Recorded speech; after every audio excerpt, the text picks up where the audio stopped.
Hello and welcome to the Tillage Edge with me, Michael Hennessy. This is the weekly podcast for all your tillage news and advice. In this episode, we're going to have a look at how the harvest is progressing through the country. We'll have a look at how the harvest is going down south, but first we're going to have a look at the harvest in the Midlands with John Kelly from Teagasc. Harvest in the Midlands really is going poorly.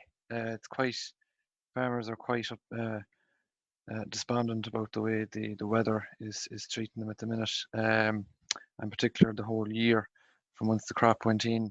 Winter barley's finished, straw is baled, yield ranges from 1.8 to 4 tonnes an acre. The 1.8 tonnes on the light ground, particularly around the Tullamore area, and one or two crops of 4 tonne, very rare. Maybe down in the South Offaly area, a bit more moisture in the ground, but I'd say it's averaging about 3 tonnes an acre in the county, and that would be similar trend into Westmeath as well. Moistures are they're okay at 17 to 19%, and it bushelled at around 64, 65. So winter barley was okay. The straw yield was back as well. It ranged about 5 to 10 bales an acre, round bales. I'd say an average of about 6.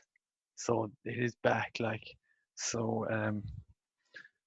There is going to be there's a shortage of straw being forecast here in the Midlands. And the next one, John, I suppose that probably would have been combined is probably winter oats. Would it be? And is that finished, or where is that? Yeah, that's more or less finished there. From 2.5 to 3.8 tonnes an acre. Most are getting about an average of 3. So it did okay. I suppose it's a more hardier crop. But the main crops is the barley crops around here, in particular then mainly for the livestock feed market. There was revival of malting barley here this year as well, with supplies being taken in local merchants to go to Boer malt. Now it'd be interesting to see now how the rest of the spring barley will go, to see how much of that will actually make it. So, John, the spring barley has had a few issues over the season. The bit of drought in there, and there was a good bit of secondary growth and weeds coming through. How have farmers in your area dealt with that issue? They were making an assessment of their crop, see how much of it actually, what percentages of the field had a weed problem and had a secondary growth issue, and then they were making the decision whether it'd be justifiable to go in and use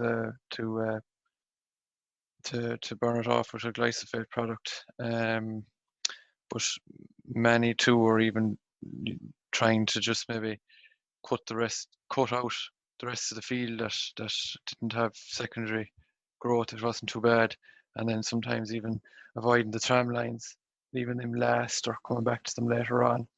And that's the measures that they were using. All adding to the problems, John. And how is the ground conditions holding up, John? Some of the heavier soils here are very poor. They're actually some are actually hoping that they'll be able to travel now when they get a few dry days, which is forecast at the weekend, and they're hoping that they won't run into any trouble. But that's why on Sunday and Monday, most farmers are targeting their wetter land to get the crops out of there in case the weather gets any worse. Okay. So finally, John, just in terms of the overall percentage that's completed, is there half or more still to be completed, still to be harvested in your area? And how many days do you think good dry days are needed to finish it all up? In terms of the spring barley area, about 30% at most complete. So they're talking about need a good week, one good dry week, then they'll be able to get the crops cut and hopefully then get back to try and get the straw baled. I haven't come across any farmers that are actually considering chopping straw this year because of the demand that's picking up now and because of the reduced yield. So it'll be all baled. John, thank you very much for that update from the Midlands. We might be back to you before, and hopefully the harvest might be over at the weekend with slightly better forecast that's there. So again, John, thanks very much. And now we'll turn to the south. I'm going to go to Cork and talk to Michael McCarthy from Teagasc to give us an update about the harvest down there. Okay, so I suppose if you take the entire harvest, and when I say the entire harvest, I'm including winter and spring cropping, we're probably about 50% of the way through. Look, all the winter barley is cut at this stage, it's all baled up. Winter wheat is almost cut, there's bits of winter wheat hanging around, and growers have made a good start into spring barley, but in the whole of things, we're probably still looking about 50% of the acres left to cut. I suppose, look, to put it into perspective, since we started to harvest in winter barley, we've had somewhere in the region of 150 mil of rain, okay, with about 100, I think something under 120 or 130 that in the past 2 weeks alone, okay. So, we've had an awful amount of rain down here. Whoever prayed for rain, maybe pray for something else the next time, because, we've just had a huge amount of rain, especially in the last 2 weeks. Ground conditions are after deteriorating rapidly, and I suppose it wasn't until maybe, I spoke to a few growers in the last half an hour who actually tried barley today, but moisture is very, very high. But we had about 50 mil of rain 2 nights ago, and fields that were just holding up okay are actually, they're quite poor now. Tracks being left in field, stuff like that. So, yeah, the situation isn't great down here now at the moment, Michael. And I seen there on the Met Éireann they've issued another yellow warning again for Thursday, which I think on the reports I've seen is the 8th warning that they've had over the last couple of weeks for Cork. How did the crops fare out with the wind that was there? Was there any damage as part of that, crops falling over or shelling or that kind of thing? Yeah. I suppose, look, there's a lot of Planet down here, okay, because Planet is the preferred malting barley choice. So there's a lot of malting barley growing down here, and it is Planet.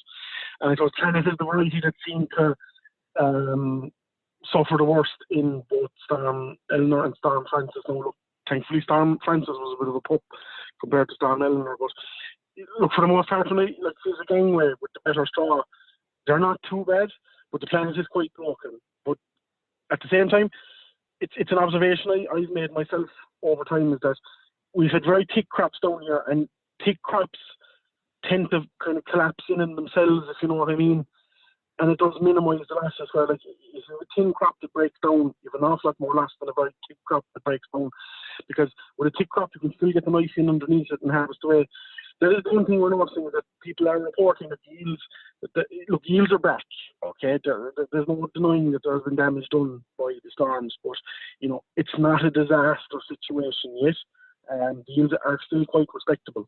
We probably had brilliant potential yields this year, but look, there's no denying damage, but there is good potential there at the same time. I would just come into that, Michael. There was certainly great reports from your part of the world in comparison to maybe up where I'm based here in the southeast.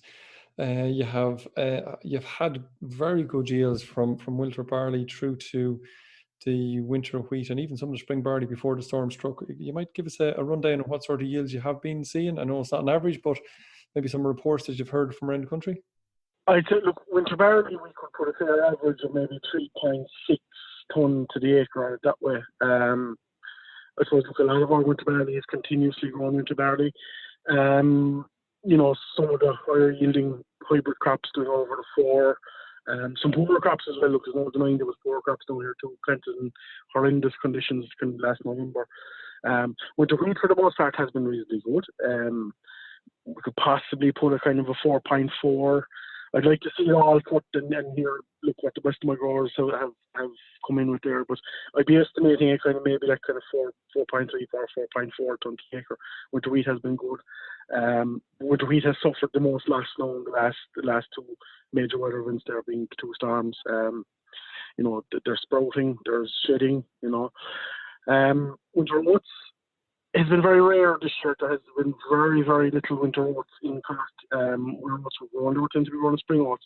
But from what I gather from the few growers I had doing winter oats, 3.25 seem to be able to go with it. Spring barley so far, the first of the spring barley cut before the 2 storms, I'll say, seem to be doing well. Kind of 3 to 3.5 with people, Fields after break crops doing better again. Spring barley looked the price crap down here all this year, like it looked the best. But still, even after the storms, we're still up kind of tipping on the 3 ton, maybe the 2.8, 2.9, that way the odd field doing a bit better, Okay. You mentioned a little bit a few minutes ago there, Michael, about a lot of malting barley being sown down in your area. How is that faring? Is much of it getting across the weighbridge, passing? The story of malting barley, as we speak, a fortnight ago before the storms came, malting barley was passing at a rate of 70-30, okay? Kind of 7 loads passed and 3 loads failed, that kind of way. We are suffering a bit on the lower proteins when we started cutting, and that was inclined to fail barley. It was passing in most other ways. There was a bit of skinning, okay? That has gotten worse, okay? So what we're saying now is malting barley is more or less, it's a 50-50 of whether, for every load going in, there's a load failing as well. It seems to be failing more on KPH and fusarium and skinning more than anything. Typically as barley gets riper and riper and tends to get overripe, proteins actually do start to rise a bit. But I know the main two sport buyers of malting barley here, which would be the MCI, through Glen Bean Dairy Gold or Bow Malt, have both actually lowered their standard a bit on the KPH, because I imagine they're just not going to get it. But still, it's a mixed bag, because you have loads coming in low KPH, you have loads coming in high moisture, so you have loads passing every other way, but the moisture's too high. And then you've got the low moisture loads coming in, and they're being told that they have skinning, or they're told that they have low KPH or a bit of fusarium, Okay.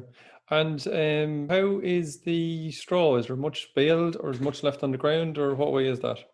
The winter barley straw is all baled, like I said. There's a lot of wheat and straw on the ground. Since the weather badly broke, I suppose, before around that storm, Francis, there's been a lot of straw. There's still a lot of straw on the ground. There's very little barley straw baled, spring barley straw baled, and there's a lot of wheat and straw baled too.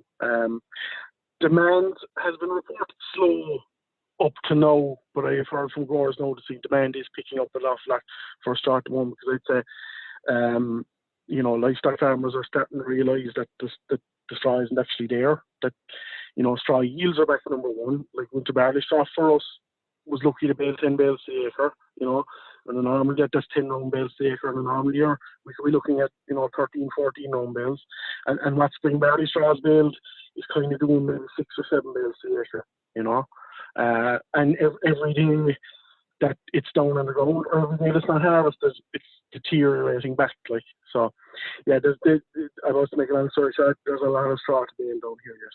Okay. Michael, thanks for that roundup. I just want to ask you one very last question, and I suppose it's looking forward to next year. Is there any oilseed rape planted at all, or did people get a chance at all, given the weather that was there? I've had one grower so far that has put in a bit of oilseed rape. I have more people that are planning to put in oilseed rape, but they're given priority to the harvest. The dry days that are coming, they're harvesting rather than planting oilseed rape. It's hard to blame them at the same time. You know what I mean? When you have crops on the ground, the thing is to get them out. Oilseed rape in itself, Michael, has been dwindling the past couple of years here. Every year there seems to be a traditional oilseed rape grower is dropping off. Do you know what I mean? But for the most part, I suppose that's one I didn't mention. When oilseed rape was cut down here, I suppose average somewhere kind of 1.7, 1.8. Moisture's slight bit higher than people wanted. People are looking for a kind of 8-9%. Moistures are more towards the kind of 10, 11. You know what I mean? Yep. But look, I suppose just on that, you're 100% right in what you're saying, that people are going to focus on what's out in the field rather than trying to get new stuff in. But that being said, I suppose the ideal time for oilseed rape is probably over the next week or 10 days, and it rapidly closes pretty much after that. Michael, I just want to thank you very much for your time. Thanks for dialing in, and thanks for that update. Perfect, no problem. That's it for the Tillage Edge this week, and my thanks to John and Michael for joining me on the podcast. Don't forget to rate, review and subscribe on Apple Podcast or Spotify so you never miss an episode. And for more farming news, go to teagasc.ie. I'm Michael Hennessy, thanks for listening, and I'll be back next week with more tillage news and advice.